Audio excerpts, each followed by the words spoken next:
Barbs. Today we're going to be covering basic body anatomy.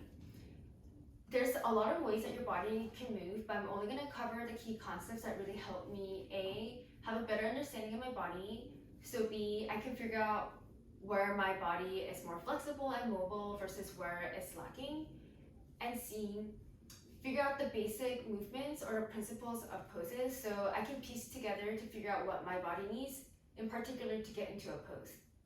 So I'll cover some of the movements and follow up with some examples. Number 1, flexion versus extension. This isn't to be confused with flexing your muscles, but this relates to if you're bringing a body part towards the front or towards the back. So whenever I round, I'm contracting, shortening, flexing the front side of my body to bring my spine forward, so that's considered spinal flexion. But whenever I'm in a back bend, it's the opposite. I'm flexing the back side of my body to come into spinal extension. Movement number 2, abduction and adduction.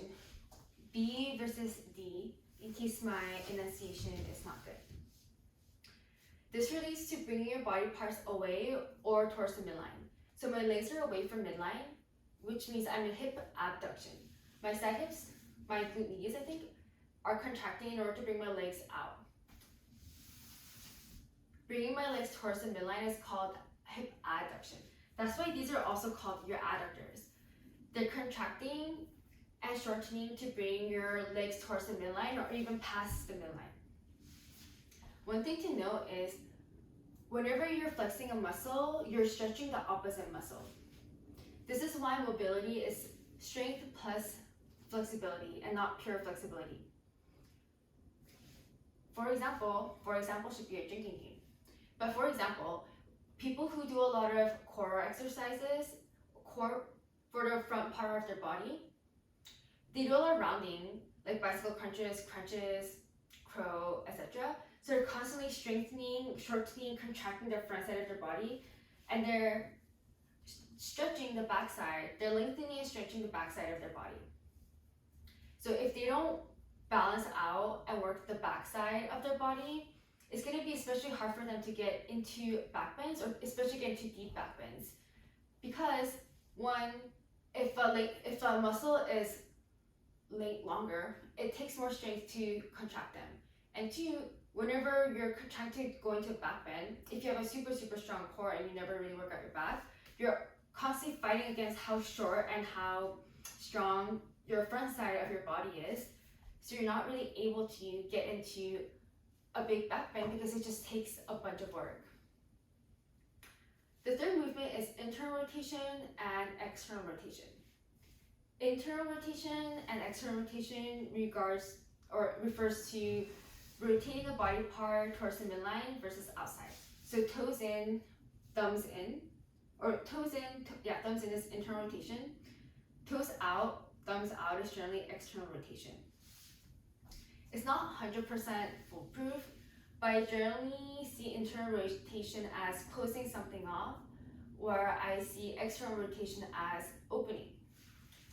For example, for seated figure 4, I'm rotating my toes out, external rotation, then I need to abduct as well as flex in order to open up my hips to cross my ankle on top of my thigh. However, eagle legs is adduction because I'm crossing. One cross it can be external rotation, but the goal of eagle is to come into a double bind.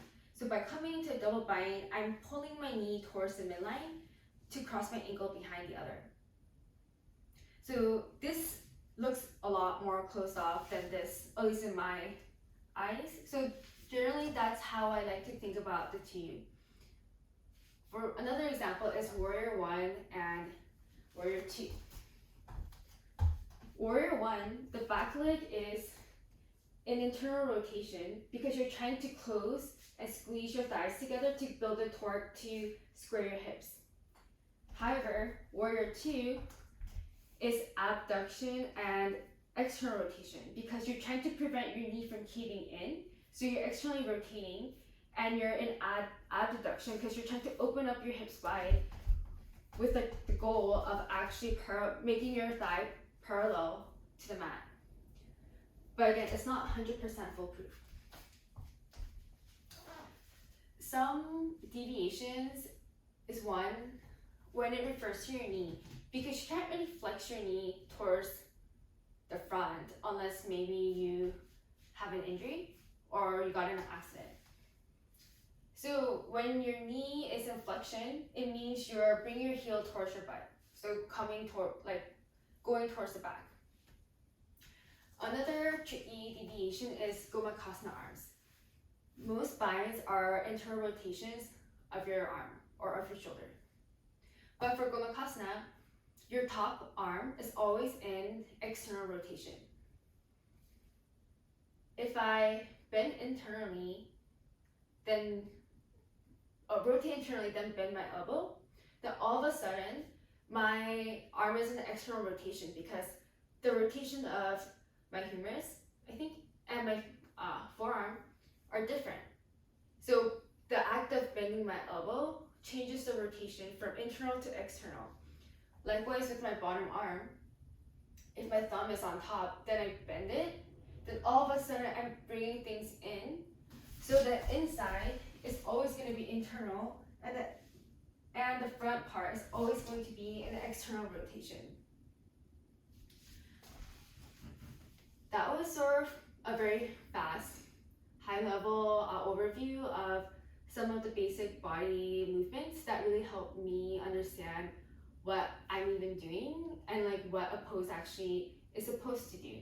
So it really helped me figure out how to feel a pose and how to use my ujjayi breath to get deep into the pose, as opposed to move body parts so I can look like I'm doing the pose, but I'm not actually working the correct muscles, or I'm not really getting into the proper alignment because I don't really understand what my body is doing, or I don't really understand the principles of each pose. Thank you for watching.